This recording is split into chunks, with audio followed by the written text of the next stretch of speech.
The Wrong Box by Robert Louis Stevenson and Lloyd Osborne.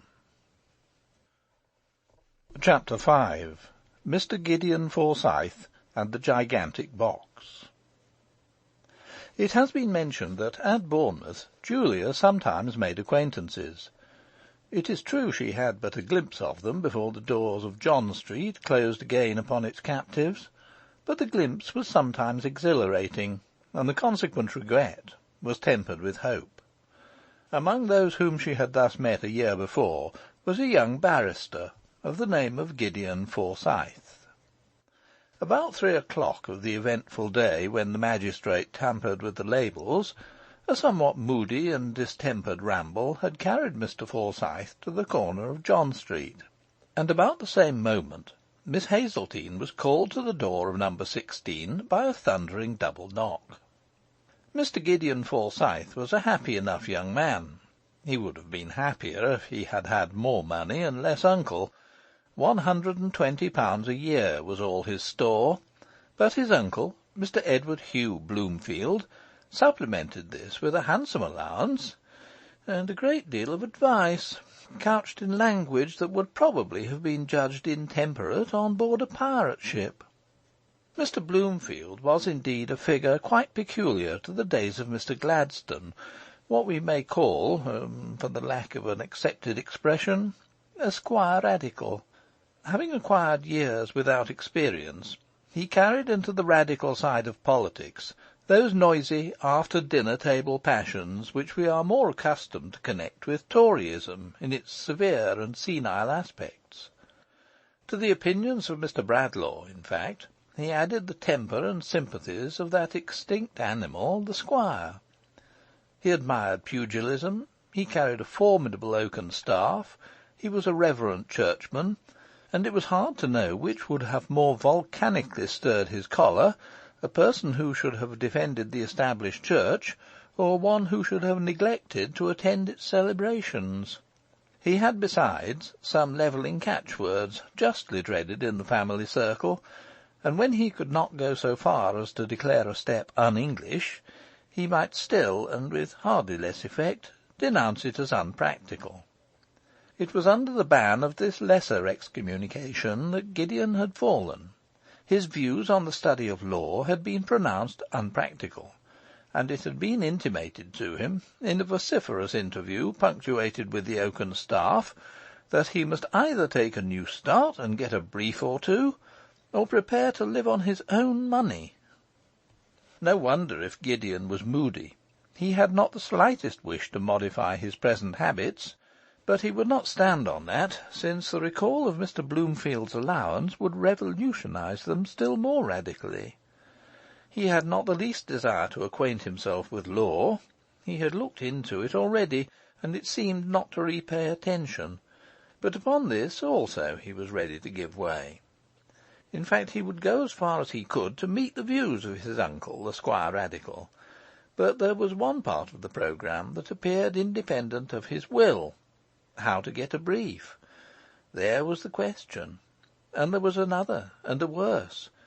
Suppose he got one, should he prove the better man? Suddenly he found his way barred by a crowd. A garishly illuminated van was backed against the curb.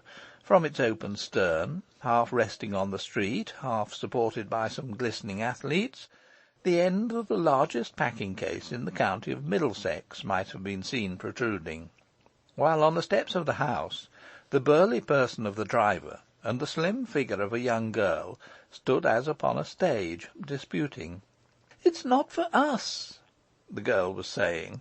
"I beg you to take it away. It couldn't get into the house even if you managed to get it out of the van." "I shall leave it on the pavement, then, and M. Finsbury can arrange with the vestry as he likes," said the vanman. "But I am not M. Finsbury," expostulated the girl. "It doesn't matter who you are," said the vanman. "You must allow me to help you, Miss Hazeltine," said Gideon, putting out his hand. Julia gave a little cry of pleasure. "Oh, Mr. Forsyth," she cried, "I'm so glad to see you. We must get this horrid thing, which can only have come here by mistake, into the house. The man says we'll have to take off the door, or knock two of our windows into one, or be fined by the vestry or customs house or something for leaving our parcels on the pavement." The men by this time had successfully removed the box from the van, had plumped it down on the pavement, and now stood leaning against it, or gazing at the door of number 16, in visible physical distress and mental embarrassment. The windows of the whole street had filled, as if by magic, with interested and entertained spectators. With as thoughtful and scientific an expression as he could assume, Gideon measured the doorway with his cane, while Julia entered his observations in a drawing book. He then measured the box, and, upon comparing his data, found that there was just enough space for it to enter. Next, throwing off his coat and waistcoat, he assisted the men to take the door from its hinges. And lastly, all bystanders being pressed into the service, the packing-case mounted the steps upon some 15 pairs of wavering legs, scraped, loudly grinding, through the doorway, and was deposited at length, with a formidable convulsion, in the far end of the lobby, which it almost blocked. The artisans of this victory smiled upon each other as the dust subsided. It was true they had smashed a bust of Apollo and ploughed the wall into deep ruts, but at least they were no longer one of the public spectacles of London. "Well, sir," said the vanman, "I never see such a job." Gideon eloquently expressed his concurrence in this sentiment by pressing a couple of sovereigns in the man's hand. "Oh, make it 3, sir, and I'll stand sand to everybody here," cried the latter; and this having been done, the whole body of volunteer porters swarmed into the van, which drove off in the direction of the nearest reliable public house. Gideon closed the door on their departure, and turned to Julia. Their eyes met. The most uncontrollable mirth seized upon them both, and they made the house ring with their laughter. Then curiosity awoke in Julia's mind, and she went and examined the box, and more especially the label. "This is the strangest thing that's ever happened," she said, with another burst of laughter. "It is certainly Morris's handwriting, and I had a letter from him only this morning telling me to expect a barrel. Is there a barrel coming too, do you think, Mr. Forsyth?" "Statuary, with care, fragile," read Gideon aloud from the painted warning on the box. "Then you were told nothing about this?" "No," responded Julia. "Oh, Mr. Forsyth, don't you think we might take a peep at it?" "Yes, indeed," cried Gideon. "Just let me have a hammer." "Come down, and I'll show you where it is," cried Julia. "The shelf is too high for me to reach." And opening the door of the kitchen stair, she bade Gideon follow her. They found both the hammer and a chisel, but Gideon was surprised to see no sign of a servant. He also discovered that Miss Hazeltine had a very pretty little foot and ankle, and the discovery embarrassed him so much that he was glad to fall at once upon the packing-case. He worked hard and earnestly, and dealt his blows with the precision of a blacksmith, Julia the while standing silently by his side, and regarding rather the workman than the work. He was a handsome fellow. She told herself she had never seen such beautiful arms. And suddenly, as though he had overheard these thoughts, Gideon turned and smiled to her. She too smiled and coloured, and the double change became her so prettily that Gideon forgot to turn away his eyes, and, swinging the hammer with a will, discharged a smashing blow on his own knuckles. With admirable presence of mind, he crushed down an oath, and substituted the harmless comment, "Butterfingers!" But the pain was sharp, his nerve was shaken, and after an abortive trial he found he must desist from further operations. In a moment Julia was off to the pantry. In a moment she was back again with a basin of water and a sponge, and had begun to bathe his wounded hand. "I am dreadfully sorry," said Gideon apologetically. "If I had had any manners, I should have opened the box first and smashed my hand afterwards. It feels much better," he added. "I assure you it does." "And now I think you're well enough to direct operations," said she. "Tell me what to do, and I'll be your workman." "A very pretty workman," said Gideon, rather forgetting himself. She turned and looked at him with a suspicion of a frown, and the indiscreet young man was glad to be able to direct her attention to the packing case. The bulk of the work had been accomplished, and presently Julia had burst through the last barrier, and disclosed a zone of straw. In a moment they were kneeling side by side, engaged like haymakers. The next they were rewarded with a glimpse of something white and polished, and the next again laid bare an unmistakable marble leg. "He is surely a very athletic person," said Julia. "I never saw anything like it," responded Gideon. "His muscles stand out like penny rolls." Another leg was soon disclosed, and then what seemed to be a third. This resolved itself, however, into a knotted club resting upon a pedestal. "It's a Hercules!" cried Gideon. "I might have guessed that from his calf. I'm supposed to be rather partial to statuary, but when it comes to Hercules the police should interfere. I should say," he added, glancing with disaffection at the swollen leg, "that this was about the biggest and the worst in Europe. What in heaven's name can have induced him to come here?"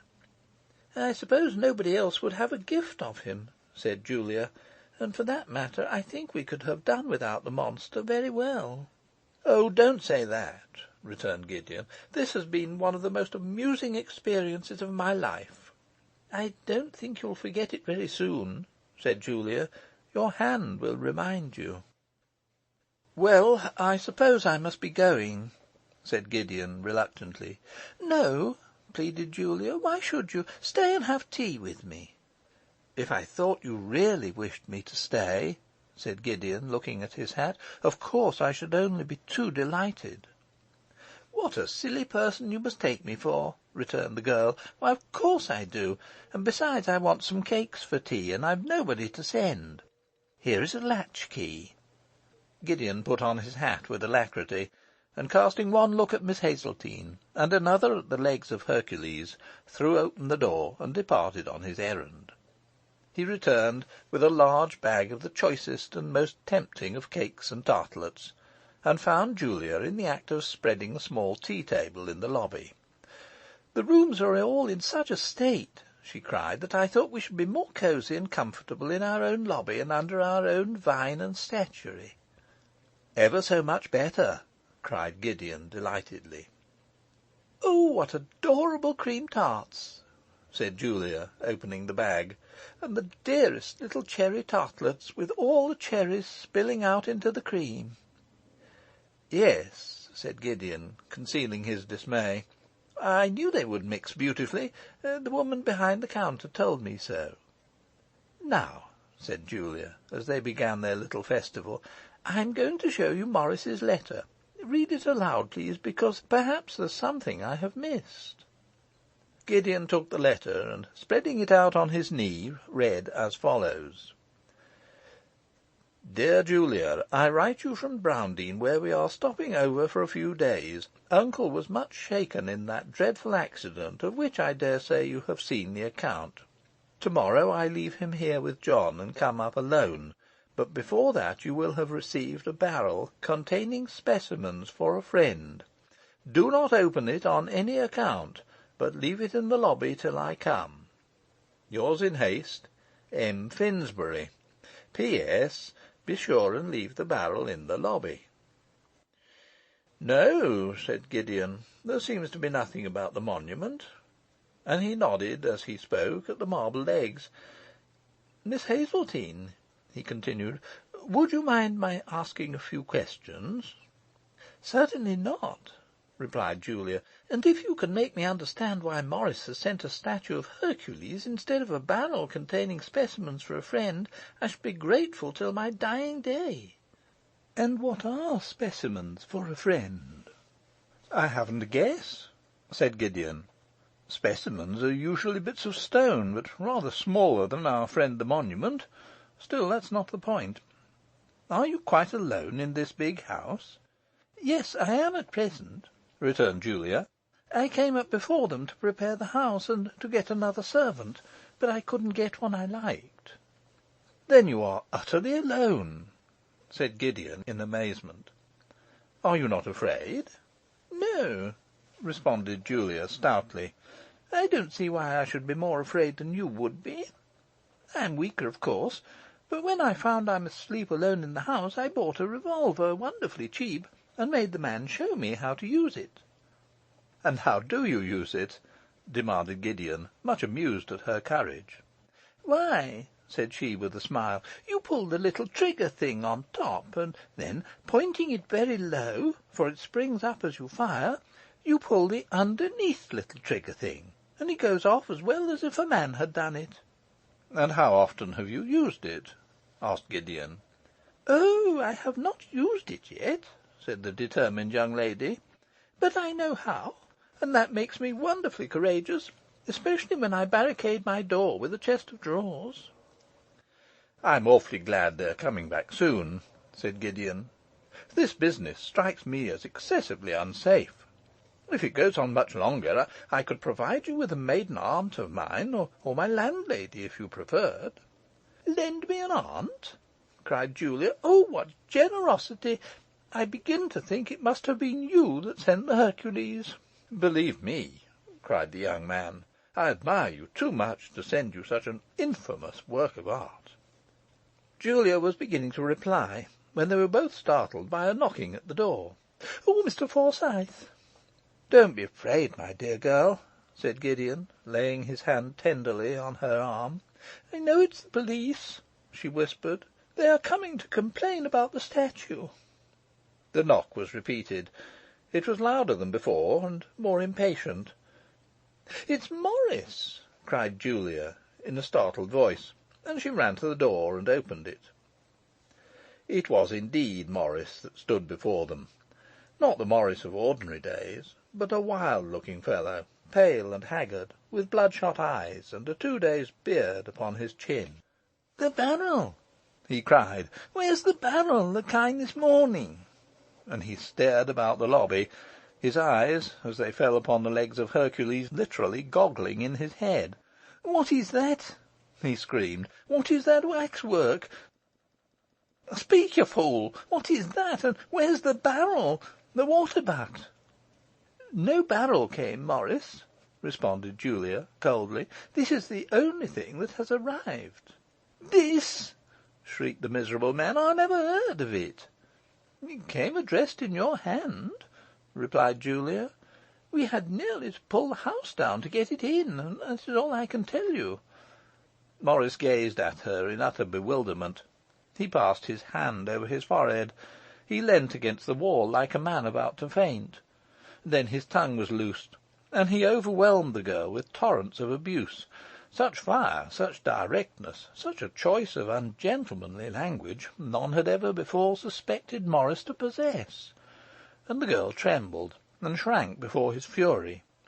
"You shall not speak to Miss Hazeltine in that way," said Gideon sternly. "It is what I will not suffer." "I shall speak to the girl as I like," returned Morris, with a fresh outburst of anger. "I'll speak to the hussy as she deserves." "Not a word more, sir, not one word," cried Gideon.